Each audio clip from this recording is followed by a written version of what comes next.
Hello everyone, welcome to JEE NEET study circle. तो आज हम क्लास 12 बायोलॉजी का चैप्टर 2 पढ़ेंगे जो कि है sexual reproduction in flowering plants. तो इस चैप्टर में बेसिकली जो हम चीज़ें पढ़ेंगे, सबसे पहले वो है flower, a fascinating organ of angiosperms. फिर हम उसके बाद पढ़ेंगे प्री फर्टिलाइजेशन इवेंट्स और उसमें स्ट्रक्चर्स क्या क्या होते हैं। फिर double fertilization and then post fertilization. Post मतलब बाद में, तो ये फर्टिलाइजेशन के बाद में जो भी इवेंट्स होते हैं और उसमें कौन कौन से स्ट्रक्चर्स इन्वॉल्व होते हैं उसके बारे में पढ़ेंगे।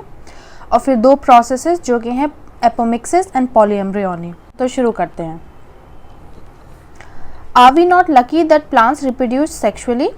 इन्होंने पूछा है क्या हम लोग लकी नहीं है, क्या हम ह्यूमंस लकी नहीं है कि प्लांट्स सेक्सुअली रिप्रोड्यूस करते हैं। ऐसा क्यों? क्योंकि आप देख सकते हो जो हमारे एनवायरनमेंट में, वर्ल्ड में फ्लावर्स होते हैं, हमें उन्हें देख के अच्छा लगता है, उनकी खुशबू अच्छी आती है, उनमें से परफ्यूम्स बहुत अच्छे निकलते हैं, उनके कलर्स देखते हैं आप, कितने रिच कलर्स होते हैं, कितने प्यारे और कितनी ज़्यादा वैरायटी होती है कलर्स की, वो सब हमें अट्रैक्ट करते हैं।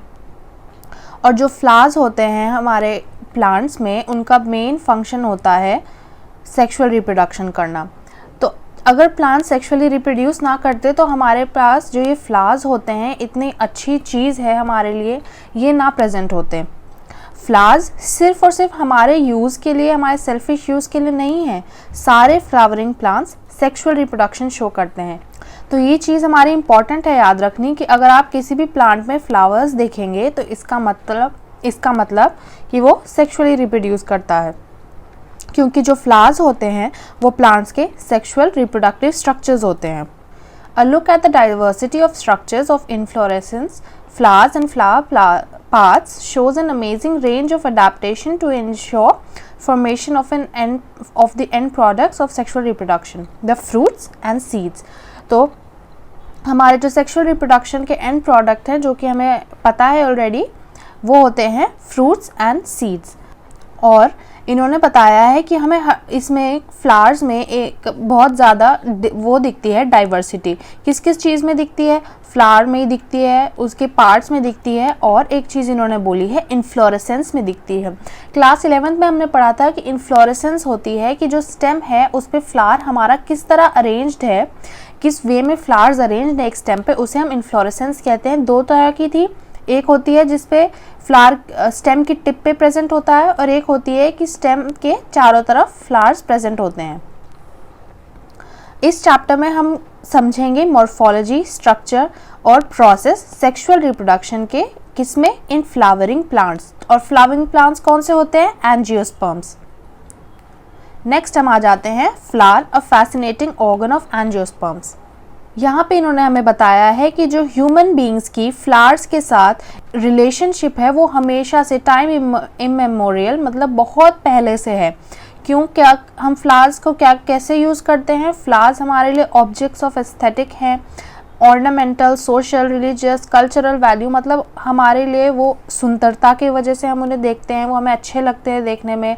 किसी चीज़ को सजाना होता है ऑर्नामेंटल, उसके लिए होते हैं सोशल, रिलीजियस, कल्चरल वैल्यू, बहुत चीज़ों के सिंबल होते हैं, हमारे सिंबल की तरह यूज़ करते हैं हम ह्यूमन फीलिंग्स को कन्वे करने के लिए, जैसे लव, अफेक्शन और बाकी सारे फीलिंग्स।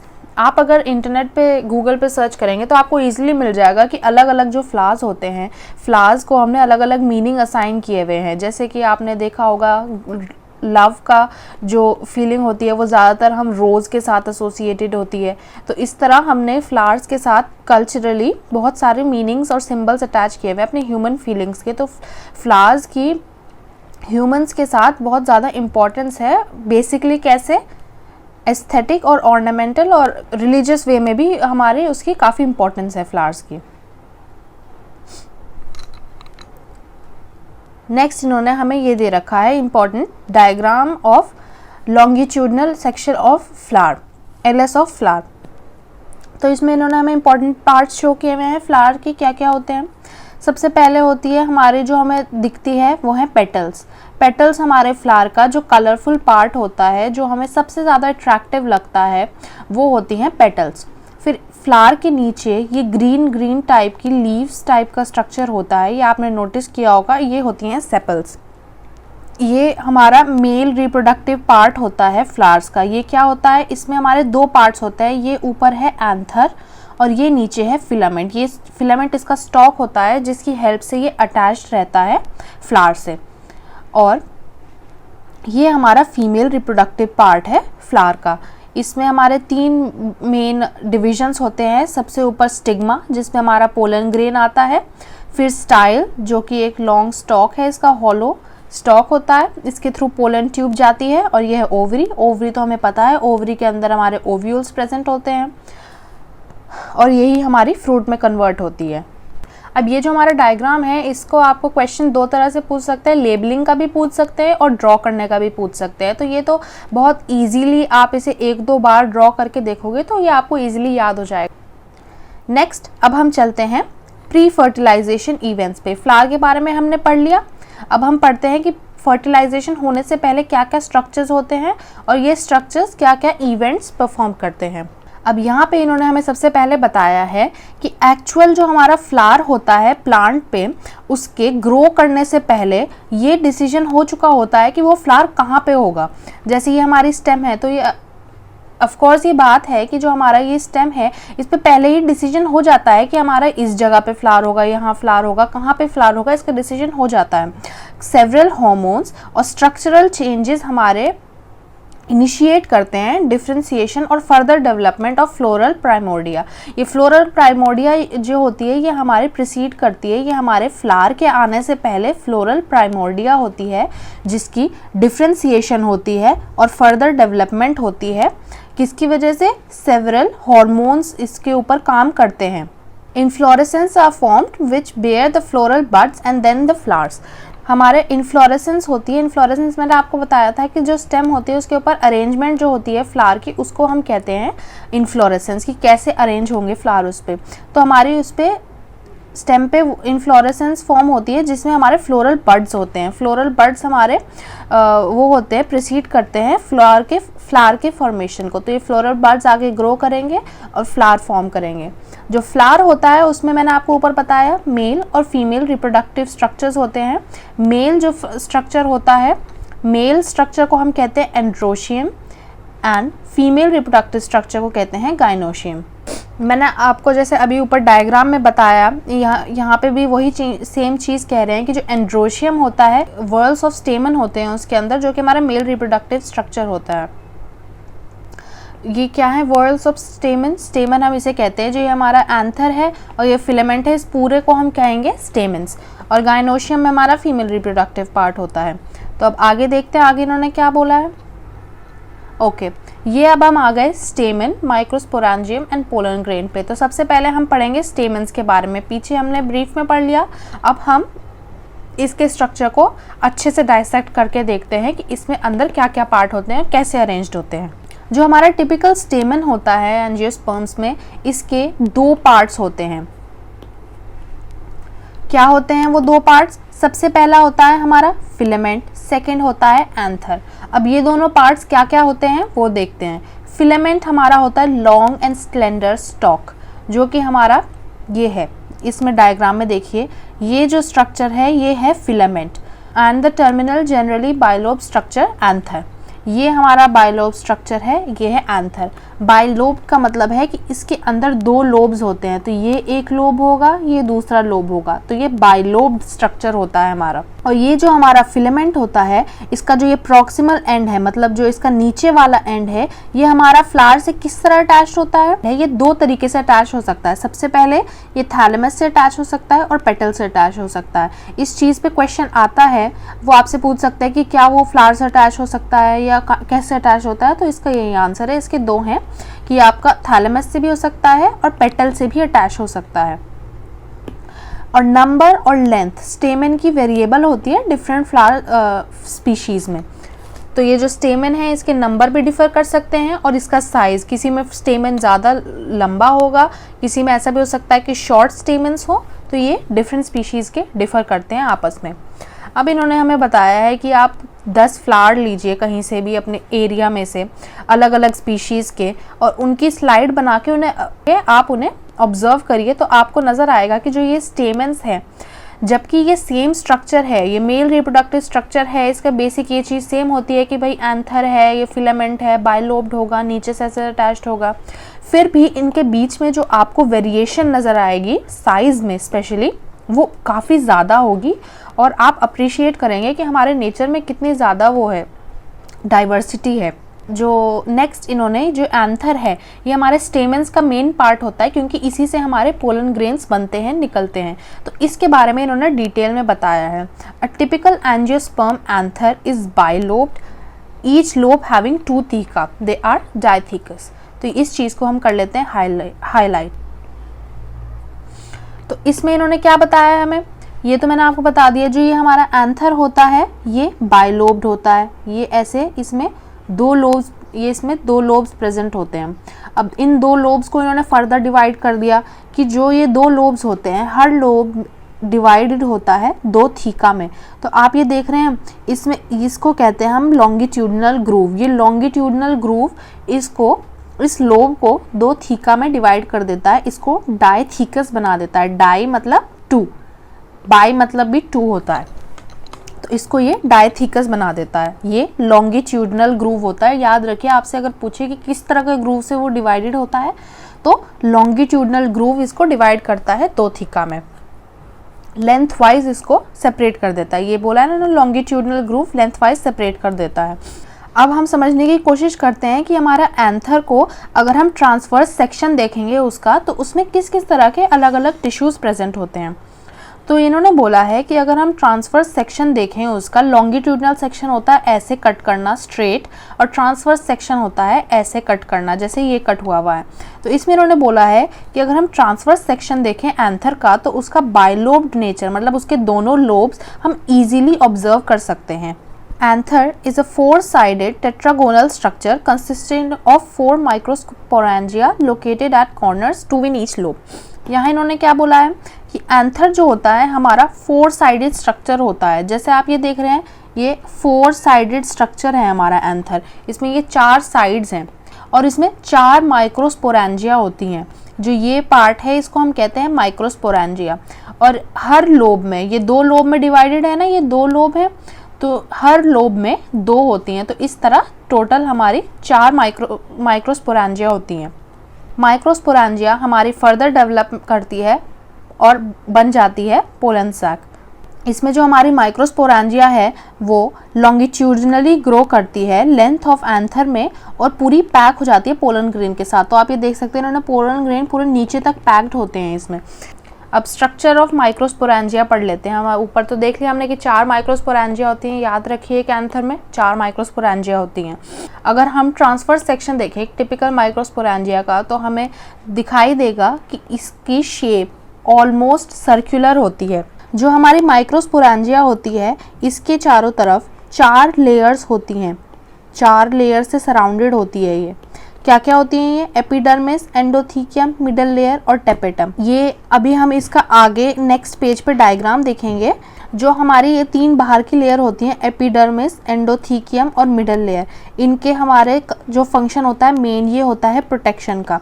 ये हमारे जो अंदर माइक्रोस्पोरेंजिया है या पोलन है उनकी प्रोटेक्शन करती है ये। और इसका सेकंड काम होता है इन तीनों लेयर्स का, ये हमारी एंथर की डिहाइसेंस, मतलब एंथर जब हमारा मैच्योर होता है तो उसके बाद वो ब्रेक होता है, जिसके बाद पोलन ग्रेन्स बाहर निकल के आते हैं। तो इसको कहते हैं हम डिहाइसेंस, इस प्रोसेस को, कि वो ब्रेक हो रहा है। तो इसमें ये तीनों लेयर हेल्प करती हैं। ये हमारी 4th इनर लेयर, सबसे इनर मोस्ट लेयर जो हमारी सबसे अंदर होती है, इसका काम होता है बेसिकली नरिश करना हमारे डेवलपिंग पोलन ग्रेन को। ये उसे नरिशमेंट प्रोवाइड करती है। कैसे? जो इसकी टेपेटम की सेल्स होती हैं, इनका साइटोप्लाज्म बहुत डेंस होता है और ये मल्टी न्यूक्लिएटेड होती है।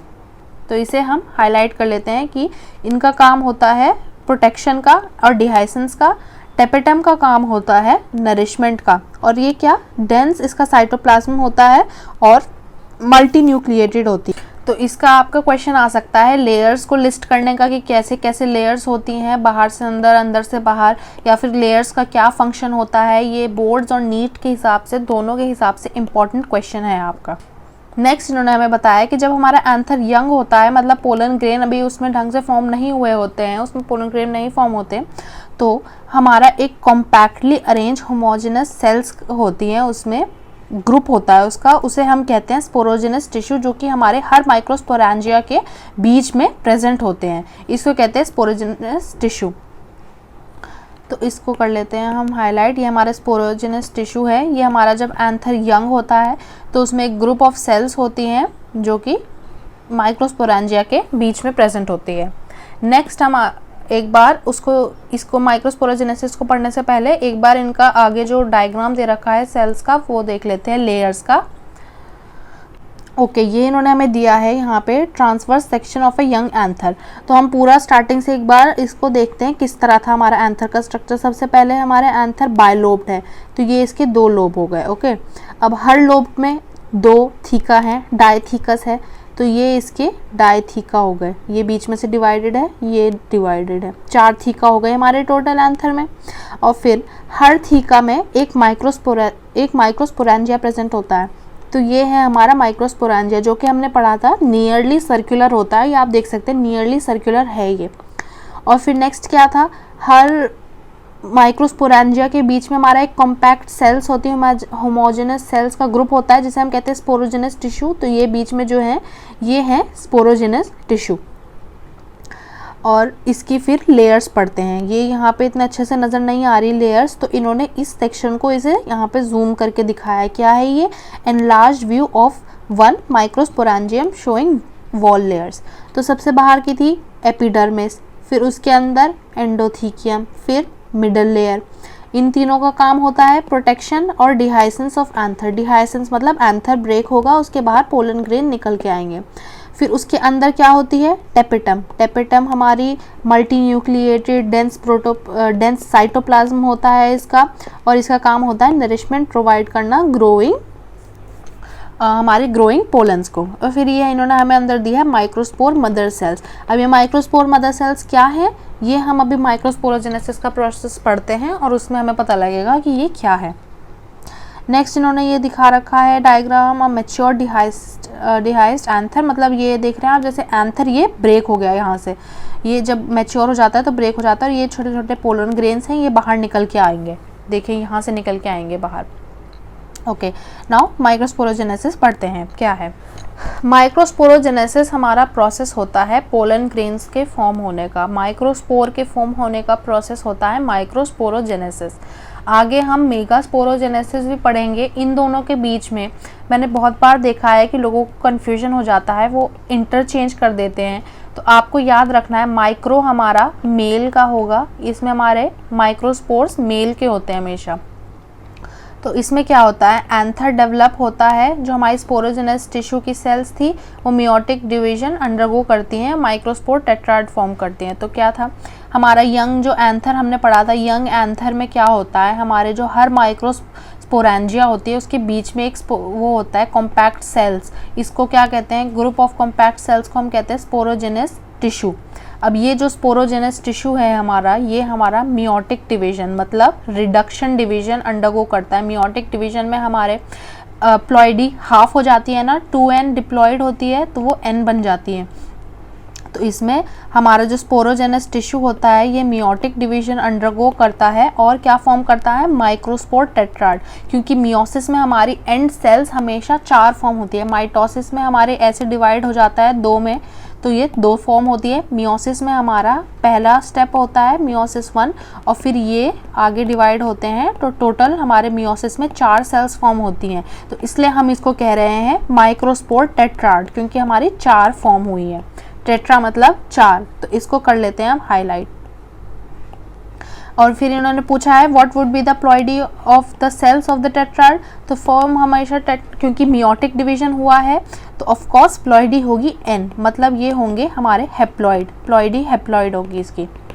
नेक्स्ट आगे चलते हैं क्या है। इन्होंने हमें यहाँ पे बताया है कि जो हमारे स्पोरोजेनस टिश्यू थे पीछे, तो इन्होंने हमें ब्रीफ में बता दिया कि क्या था वो। स्पोरोजेनस टिश्यू ने मियोसिस किया, माइक्रोस्पोर टेट्राड फॉर्म हो गया, माइक्रोस्पोर टेट्राड 4 सेल्स फॉर्म हो गई जो कि हमारी n प्लॉइडी हेप्लॉइड है। तो ये इन्होंने बोला कि हर स्पोरोजेनस टिश्यू जो होता है इसमें कैपेबिलिटी होती है कि हमारा माइक्रोस्पोर टेट्राड फॉर्म कर सकता है। तो इसी वजह से हमारे हर स्पोरोजेनस की टिश्यू की सेल जो होती है, हर सेल पोटेंशियल क्या होती है, पोटेंशियल होता है उसमें पोलन मदर सेल या फिर माइक्रोस्पोर मदर सेल बनने का। मतलब वो हर सेल में ये कैपेबिलिटी होती है कि वो मियोसिस अंडरगो करके एक पोलन फॉर्म कर सकती है या फिर माइक्रोस्पोर फॉर्म कर सकती है। सिंस हम ये प्रोसेस माइक्रोस्पोरोजेनेसिस का पढ़ रहे हैं, तो माइक्रोस्पोरोजेनेसिस क्या होता है? माइक्रोस्पोरोजेनेसिस हमारा होता है the process of formation of microspore from pollen mother cell through meiosis is called microsporogenesis. तो क्या बोला इन्होंने कि माइक्रोस्पोर के फॉर्म होने का प्रोसेस किससे? Pollen mother cell. और पोलन मदर सेल को और क्या कह सकते हैं? माइक्रोस्पोर मदर सेल से हमारा माइक्रोस्पोर फॉर्म होने का प्रोसेस, इसको हम कहते हैं माइक्रोस्पोरोजेनेसिस। किसके कौन सा डिवीजन होता है इसमें? मियोसिस। मियोसिस डिवीजन, ये याद रखिए, इसमें मियोसिस होता है, रिडक्शन डिवीजन। फिर हमने अभी पीछे देखा था मियोसिस हुआ, तो मियोसिस से ऑफ कोर्स हमारे 4 सेल्स होंगी एंड में। तो microspore, the microspore as they are formed are arranged in a cluster of 4 cells, the microspore tetrad. Tetra का मतलब 4, तो ये माइक्रोस्पोर टेट्राड। हमारे जो जितनी माइक्रोस्पोर फॉर्म होंगे यहाँ पे माइक्रोस्पोरोजेनेसिस की प्रोसेस से, ये हमारे 4 के क्लस्टर में वो हो जाते हैं अरेंज, और इसको क्लस्टर को हम कहते हैं माइक्रोस्पोर टेट्राड। माइक्रोस्पोर टेट्राड हमारे माइक्रोस्पोर फॉर्म हो गए, माइक्रोस्पोर टेट्राड फॉर्म हो गया। तो हमारा यंग एंथर से अब ये डेवलप हो रहा है, डेवलप होता है। जैसे इसके डेवलपमेंट पूरा होता है, हमारा एंथर मैच्योर हो चुका है, तो वो डिहाइड्रेट हो जाता है, उसमें वाटर कंटेंट कम हो जाते हैं। और फिर क्या होता है, जो हमारी 3 बाहर की सेल्स थी ना, एपिडर्मिस, एंडोथीकियम और मिडल लेयर, इनका काम था वो कराने का, डिहाइसेंस मैंने आपको बताया था। तो इसमें क्या होता है, सबसे पहले एंथर मैच्योर हुआ, डिहाइड्रेट हुआ, जो हमारे माइक्रोस्पोर हैं वो डिसोसिएट हो जाते हैं एक दूसरे से और पोलन ग्रेन में डेवलप हो जाते हैं। तो जो माइक्रोस्पोर यहाँ फॉर्म हुए थे ना, और 4 का उनका वो बन गया था क्लस्टर, टेट्राड बन गया था, तो ये अलग अलग हो जाते हैं, मतलब क्या था, डिसोसिएट हो जाते हैं। और डिसोसिएट होके हर माइक्रोस्पोर एक पोलन ग्रेन फॉर्म कर लेता है। और हर माइक्रोस्पोरेंजिया, हमारी 4 माइक्रोस्पोरेंजिया थी ना, तो चारों माइक्रोस्पोरेंजिया में हमारे सेवरल थाउजेंड्स ऑफ माइक्रोस्पोर या फिर पोलन ग्रेन्स फॉर्म हो जाते हैं। और फिर जब ये फॉर्म हो जाते हैं तो फिर क्या होता है, हमारा एंथर का डिहाइसेंस हो जाता है। डिहाइसेंस मतलब हमारा एंथर ब्रेक हो जाता है और पोलन ग्रेन बाहर निकल के आ जाते हैं। इस प्रोसेस को हम कहते हैं माइक्रोस्पोरोजेनेसिस और पोलन ग्रेन फॉर्मेशन। एक बार इस प्रोसेस को हम इसका फ्लोचार्ट बना के हमें इसको याद रखने में इजी रहे।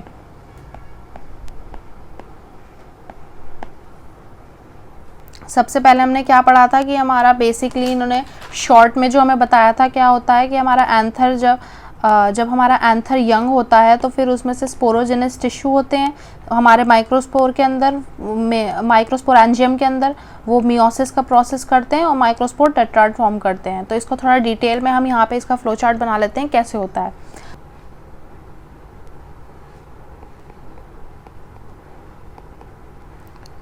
यंग एंथर है हमारे पास। अब यंग एंथर जो होता है इसके पास क्या होता है, इसके अंदर होती है हमारी स्पोरोजेनस टिश्यू। अब स्पोरोजेनस टिश्यू होती हैं इसके अंदर, हैज़ स्पोरोजेनस टिश्यू। अब स्पोरोजेनस टिश्यू का क्या होता है, जो ये स्पोरोजेनस टिश्यू होती है इसमें हर जो सेल टिश्यू होती है, हर सेल होती है, उसकी कैपेबिलिटी होती है, उसमें पोटेंशियल होता है कि वो एक पोलन मदर सेल या फिर माइक्रोस्पोर मदर सेल फॉर्म कर सकते हैं। तो इसको हम यहाँ पे लिख लेते हैं, हैज़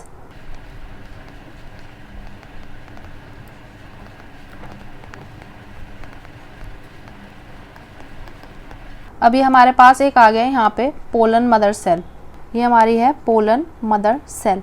अब इस पोलन मदर सेल में क्या होता है नेक्स्ट, ये हमारी स्पोरोजेनस टिश्यू में से आई ना पोलन मदर सेल, तो इसमें क्या होता है नेक्स्ट हमारा प्रोसेस होता है इसमें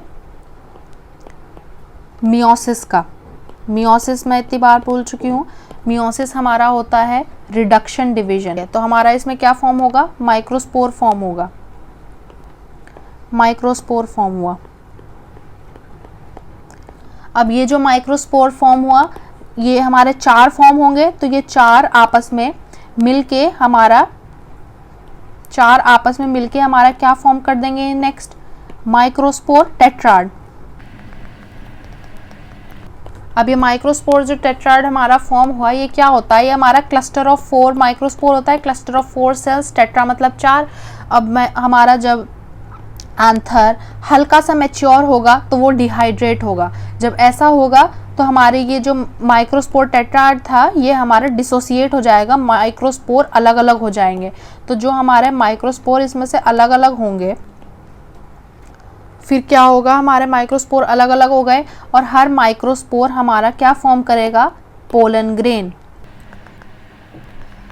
और हमारा जो माइक्रोस्पोरेंजियम था स्टार्टिंग में, जिसके अंदर हमारे स्पोरोजेनस टिश्यू वगैरह सब कुछ था, उसके अंदर हमारे several thousands of pollen grain या फिर माइक्रोस्पोर कलेक्ट हो जाएंगे। और फिर हमारे जो बाहर की 3 लेयर थी, एंडोथीकियम, एपिडर्मिस, एंडोथीकियम और मिडल लेयर, ये तीनों हमारी एंथर की डिहाइसेंस कराएंगे, क्योंकि एंथर मैच्योर हो गया है, डिहाइड्रेट हो गया है। तो हमारा एंथर अब क्या होगा, एंथर का डिहाइसेंस होगा और हमारा पोलन ग्रेन बाहर निकल के आ जाएंगे। तो ये बेसिकली हमारा प्रोसेस है कि इसमें हमारा यंग एंथर था, उसके अंदर स्पोरोजेनस टिश्यू होते हैं जिसके अंदर कैपेबिलिटी होती है कि वो पोलन मदर सेल या माइक्रोस्पोर मदर सेल फॉर्म करे। पोलर मदर सेल या फिर माइक्रोस्पोर मदर सेल हमारी मियोसिस का प्रोसेस अंडरगो करती है और फिर वो मियोसिस का प्रोसेस अंडरगो करके माइक्रोस्पोर फॉर्म करती है। सिंस मियोसिस के प्रोसेस में एंड में हमारे को 4 सेल्स मिलती हैं, तो वो चारों का यहाँ पे माइक्रोस्पोर होते हैं और वो क्लस्टर बना लेते हैं और 4 सेल्स का क्लस्टर, और वो फॉर्म करता है माइक्रोस्पोर टेट्रा। टेट्रा से हमें याद रखना है, सिंस टेट्रा मीन्स 4, तो हमारा क्लस्टर ऑफ 4 माइक्रोस्पोर्स फॉर्म होता है। जब हमारा एंथर थोड़ा सा डेवलप होता है तो वो डिहाइड्रेट हो जाता है और हमारे माइक्रोस्पोर टेट्राड डिसोसिएट हो जाते हैं, मतलब अलग अलग हो जाते हैं। तो हमारे माइक्रोस्पोर जो अलग अलग हुए वो सारे हमारे पोलन ग्रेन फॉर्म करते हैं। जब हमारे पोलन ग्रेन फॉर्म होते हैं, माइक्रोस्पोर फॉर्म होते हैं, तो हमारा माइक्रोस्पोरेंजियम जो स्टार्टिंग में था उसके अंदर हमारे several thousands of pollen grain या माइक्रोस्पोर उसके अंदर फिल हो जाते हैं। फिर हमारा एंथर फुली डेवलप हो जाता है, डिहाइड्रेट हो जाता है। तो हमारी बाहर की जो 3 लेयर्स थी एपिडर्मिस, एंडोथीकियम और मिडल लेयर, ये तीनों इसकी हेल्प करती हैं डिहाइसेंस होने में। डिहाइसेंस होते ही हमारा पोलन ग्रेन बाहर निकल के आ जाता है। ये है इसका प्रोसेस, ये आपको याद रखना है। इसको आप पे क्वेश्चन आ सकता है, पूरा प्रोसेस लिखने का भी आ सकता है उसको, या फिर आपसे पूछ सकते हैं कि इसके बाद इस प्रोसेस में क्या होता है, ये स्टेप था, इसके बाद क्या होता है। एंड इस पर काफ़ी तरह के क्वेश्चन फॉर्म हो सकते हैं। बहुत इंपॉर्टेंट पार्ट है इसका ये। अब हमने देख लिया हमारा पोलन ग्रेन फॉर्म कैसा हुआ। अब देखते हैं पोलन ग्रेन होता कैसा है और उसका स्ट्रक्चर कैसा होता है। तो हम आ गए पोलन ग्रेन पे। सबसे इम्पॉर्टेंट पार्ट इन्होंने हम सबसे पहले पूछा है, इस पे भी क्वेश्चन आता है, the pollen grain represents the male gametophytes. तो हमारा पोलन ग्रेन जो होता है वो मेल गैमेटोफाइट को रिप्रेजेंट करता है। यहाँ पे इन्होंने हमें बताया ताकि हम थोड़ा सा रिलेट कर पाएँ पोलन ग्रेन को। तो आपने एक फ्लावर देखा होगा हिबिस्कस, जिसको चाइना रोज़ भी कहते हैं, वो बहुत लगा रहता है गार्डन्स वगैरह में। उसमें जो एंथर होता है हमारे को दिखता है, उसके ऊपर ना एंथर जो होता है उसके ऊपर येलोइश पाउडर होता है। वो हम उस पर अगर फिंगर टच करते हैं तो फिर वो हमारे फिंगर्स पे लग के आ जाता है। वो जो येलोइश पाउडर होता है वो कुछ नहीं होता, वो सिर्फ उस फ्लावर का, हिबिस्कस का, उसका पोलन ग्रेन होता है। तो जो हमारे येलोइश फिंगर्स पे लग के आता है पाउडरी स्टफ़, वो उसका पोलन ग्रेन होता है। अगर हम इन ग्रेन्स को वाटर में स्प्रिंकल करें और ग्लास स्लाइड पे रखें और फिर उसे माइक्रोस्कोप के नीचे ऑब्जर्व करें तो फिर आप उसका वो दे सकते हैं स्ट्रक्चर, उसका साइज, शेप, कलर, डिज़ाइन, और आप इसको देख के वो होंगे सरप्राइज़ कि जब हम उसे माइक्रोस्कोप के नीचे देखते हैं तो फिर उसका बहुत यूनिक सा और बहुत अलग सा अमेजिंग स्ट्रक्चर नज़र आता है हमें उसका। इन्होंने हमें दिखाए हुए हैं कि अलग अलग तरह के पोलन ग्रेन्स कैसे दिखते हैं उसके नीचे, तो इलेक्ट्रॉन उसके नीचे। तो ये यहाँ पे देख सकते हैं आप, ये इनके स्ट्रक्चर आप देख सकते हैं। तो ये सारे सेम ही चीज़, पोलन ग्रेन है, मेल गैमेटोफाइट है, पर इनके स्ट्रक्चर में देखिए कितना ज़्यादा डिफरेंस है। नेक्स्ट अब हम पढ़ते हैं जनरल स्ट्रक्चर कैसा होता है पोलन ग्रेन का। तो सबसे पहले पोलन ग्रेन जो है जनरली स्फेरिकल होता है, अबाउट 25 to 50 माइक्रोमीटर्स डायामीटर में। तो जैसे ये पोलन ग्रेन है तो इसका ये डायामीटर हमारा 25 to 50 माइक्रोमीटर्स होता है, स्फेरिकल स्ट्रक्चर होता है। पोलन ग्रेन की 2 लेयर होती हैं, 2 लेयर होती हैं उसकी। क्या होती हैं वो 2 लेयर? ये इंपॉर्टेंट क्वेश्चन है इसका। एक्साइन होती है और उसकी इंटाइन होती है। तो एक्साइन हमारी आउटर लेयर होती है। कैसी होती है? आउटर लेयर है तो इसे प्रोटेक्शन करने की ज़रूरत होगी, तो ये हमारी हार्ड आउटर लेयर होती है जो कि स्पोरोपोलेनिन की बनी होती है। ये बहुत इंपॉर्टेंट है, ये स्पोरोपोलेनिन की बनी होती है। अब ये स्पोरोपोलेनिन होता क्या है? तो हम ऐसा क्यों कहते हैं कि जो स्पोरोपोलेनिन है ये one of the most resistant organic material है। क्यों है ये? कि ये सबसे रेजिस्टेंट होता है, ये ख़राब नहीं होता। तो इस पे हम क्या क्या चीज़ अप्लाई कर सकते हैं जिसके बाद ये ख़राब नहीं होता? जैसे हम इस पर हाई टेम्परेचर करेंगे, स्ट्रॉन्ग एसिड या एल्कली करेंगे, या फिर इस पर कोई एंजाइम इस पे लगाएंगे, नेचुरल एंजाइम, तब भी स्पोरोपोलेनिन जो है ये ख़राब नहीं होता। ये इतनी चीज़ों को विदस्टैंड कर सकता है, इसलिए ये हमारा इतना स्ट्रॉन्ग होता है।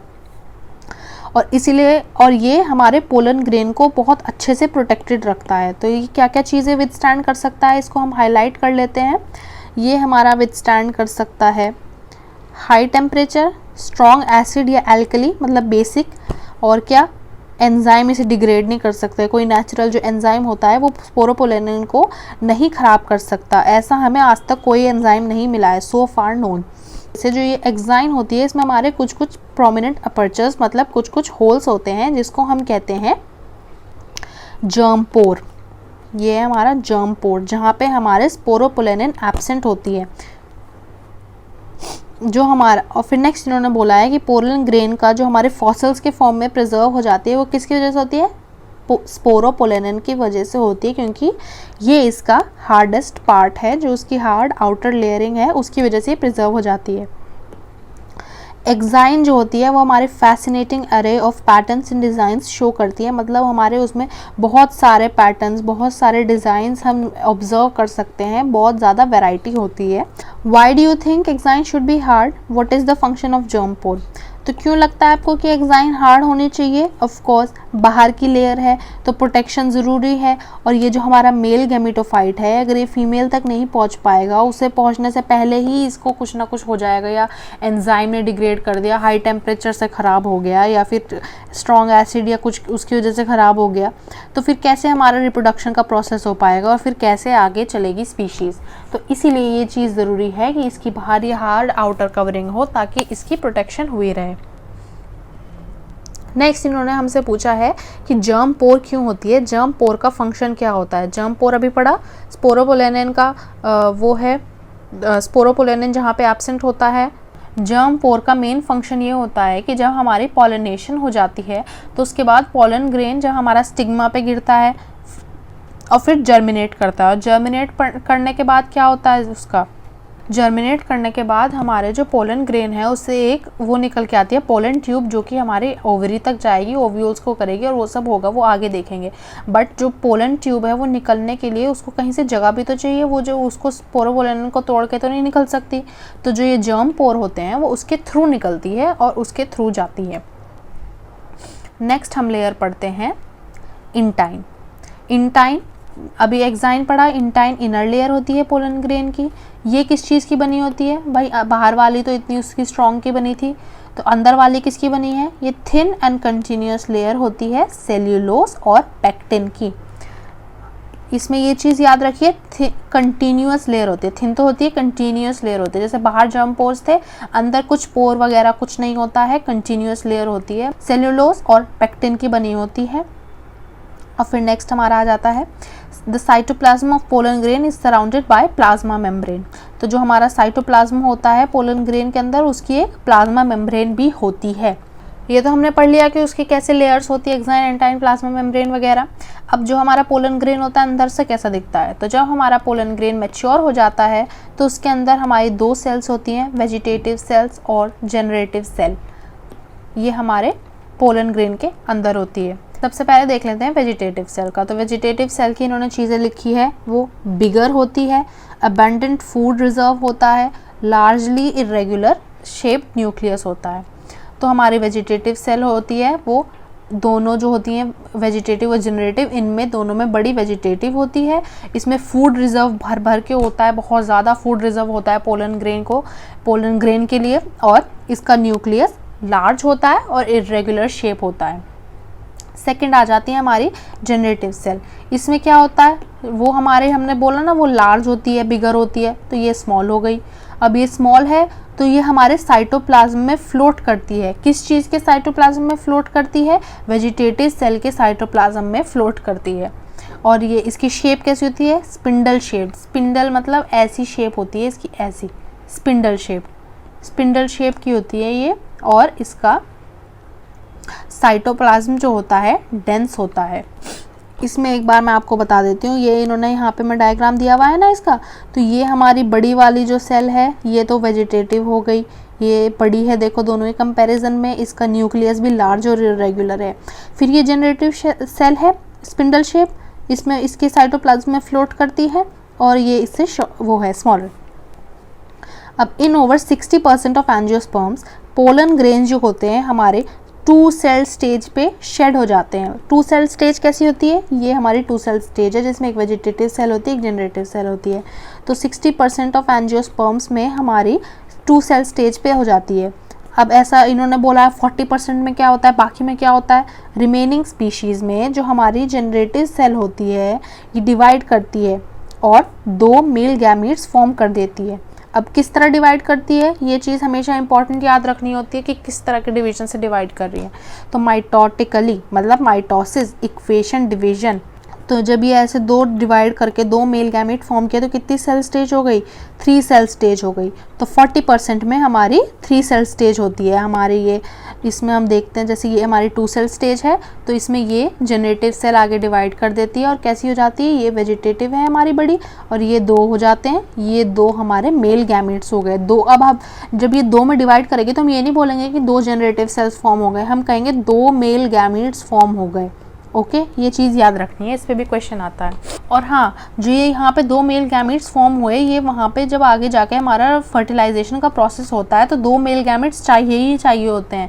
तो जो ये हमारी 60% में 2 सेल स्टेज में हो रही है, इसमें क्या होगा, इसमें जब हमारी पोलन ट्यूब आगे ग्रो करेगी तो उसमें ग्रो करते करते ही हमारी जो ये जनरेटिव सेल है ये वहाँ पे डिवाइड करके 2 मेल गैमेट्स वहाँ पे फॉर्म कर देगी, क्योंकि हमें बाद में रिप्रोडक्शन के प्रोसेस में अभी हम पढ़ेंगे 2 मेल गैमेट ही चाहिए होते हैं। तो ये जो हमारे 3 सेल स्टेज है इनको तो आगे जाके कुछ करने की ज़रूरत नहीं पड़ती, एज इट इज़ ये इनके 2 मेल गैमेट पोलन ग्रेन से ही निकल के चलते हैं 2।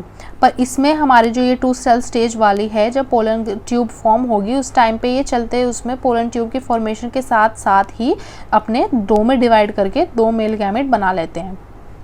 2 मेल गैमेट की ज़रूरत हमारे सब में होती है, 100% एंजियोस्पर्म्स में हमारी ज़रूरत होती है 2 मेल गैमेट की एंड में, वो हम पढ़ेंगे क्यों होती है आगे। अब ये एक चीज़ इन्होंने यहाँ पे बताई है कि जो हमारे पोलन ग्रेन है वैसे तो इनकी ज़रूरत बहुत ज़्यादा है, हमारे रिप्रोडक्शन का प्रोसेस नहीं हो पाएगा अगर पोलन ग्रेन नहीं होंगे क्योंकि मेल गैमेटोफाइट है।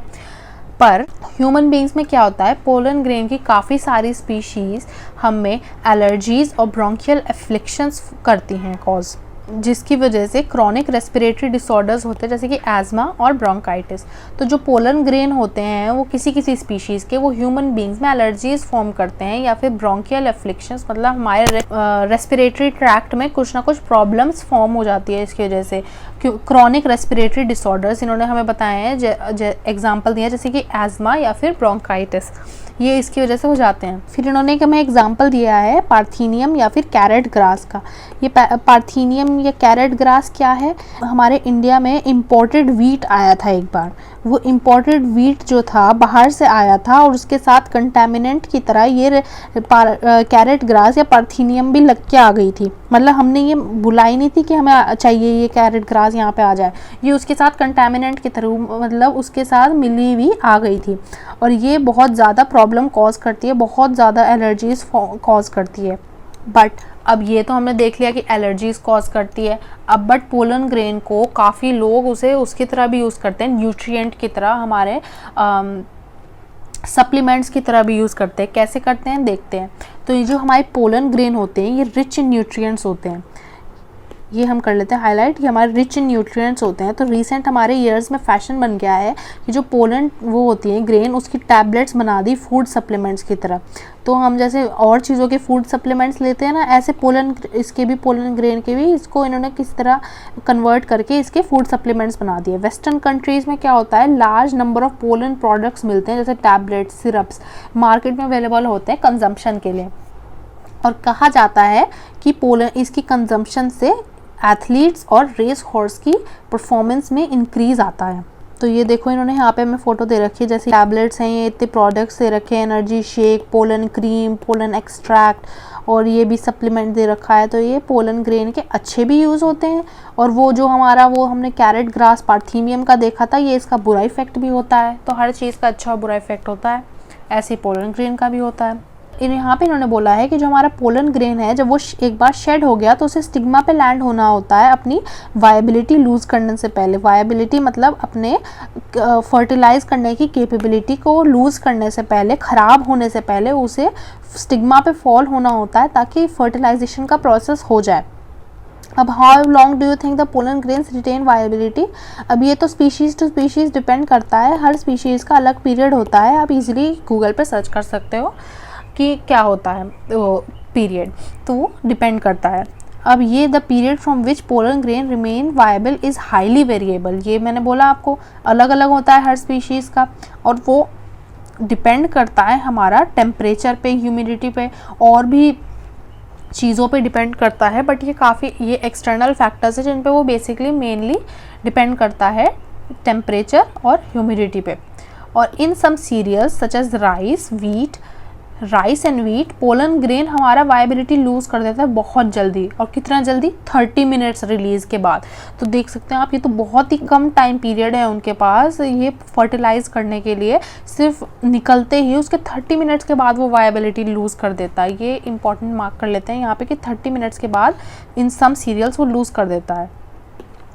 और यहाँ इनमें, इन 3 फैमिलीज़ में ये हमारे वायबिलिटी मेंटेन कर रखता है फॉर मंथ्स। तो ये आप देख सकते हैं यहाँ पे कितना ज़्यादा वाइड डिफरेंस है इनमें वायबिलिटी के बीच में। तो ये सब तो हो गया कि भाई हमें वायबिलिटी मेंटेन करनी है। वायबिलिटी मेंटेन जब तक रहेगी उसके बाद ही फर्टिलाइजेशन होगा। जैसे ही उसकी वायबिलिटी ख़त्म हो जाएगी तो फर्टिलाइजेशन नहीं हो पाएगा। तो काफ़ी बार ऐसा भी आपने सुना होगा कि जो एनिमल्स हैं उनके सीमेन या फिर स्पर्म को स्टोर किया जा रहा है आर्टिफिशियल इंसेमिनेशन के लिए। ह्यूमन बींग्स के उसमें भी होता है, ये हम आगे पढ़ेंगे। ह्यूमन बींग्स के उससे भी होता है कि ये इसको स्टोर कर लेते हैं और बाद में ले जाते हैं फीमेल के पास, और बाद में उसका वो करवा देते हैं आर्टिफिशियल इंसेमिनेशन, और उससे फर्टिलाइजेशन का प्रोसेस होता है। अब साइंटिस्ट ने सोचा भाई सीमेन और ये स्पर्म ह्यूमंस और एनिमल्स का तो हम स्टोर कर लेते हैं। अब कोई तरीका होगा कि हम जो ये पोलन है इसकी वायबिलिटी को बढ़ा सकें अपना, ताकि ये ख़राब ना हो जल्दी। तो उन्होंने तरीका निकाला कि वो पोलन ग्रेन को लिक्विड नाइट्रोजन में रख देते हैं। लिक्विड नाइट्रोजन का टेम्परेचर रखते हैं वो 196 डिग्री सेंटीग्रेड पे, और इसी तरीके से जो हमारा पोलन होता है काफ़ी सारी स्पीशीज़ का वो प्रिजर्व कर पाए, लार्ज नंबर ऑफ स्पीशीज़ का प्रिजर्व कर पाए फॉर ईयर्स। और इसको कहाँ स्टोर करते हैं? पोलन बैंक में। जैसे आपने सीड बैंक सुने होंगे कि हमारा नॉर्थ पोल पे हमारा एक सीड बैंक है, ताकि जब अगर कुछ एक्सटिंक्शन या कुछ इस तरह का मास डिस्ट्रक्शन या कुछ हो तो वो उसको रिवाइव कर सके। इसी तरह पोलन बैंक है जिसमें वो पोलन को स्टोर कर रखते हैं। ये हमारा किस में यूज़ होता है? ये हमारा क्रॉप ब्रीडिंग प्रोग्राम्स में होता है। यहाँ पे इन्होंने NCERT में इस प्रोसेस का नाम नहीं दिया है इसको कोल्ड में प्रिजर्व करने का, पर इस प्रोसेस का नाम होता है क्रायो प्रिजर्वेशन। ओके, अब ये तो हमने पढ़ लिया मेल उसका हमने पूरा पढ़ लिया एंड्रोशियम का, कि भाई कैसा होता है, कैसे फॉर्म हुआ हमारा पोलन ग्रेन, कैसे फॉर्म हुआ पोलन ग्रेन, दिखता कैसे है पोलन ग्रेन, आगे कैसे डिवाइड करेगा, ह्यूमन बींग्स में अच्छा कैसे होता है, बुरा किस तरह होता है, प्रिजर्व कैसे करते हैं। तो अब इसका तो हमने पूरा पढ़ लिया। अब हम चलते हैं आगे मेगास्पोरेंजियम में।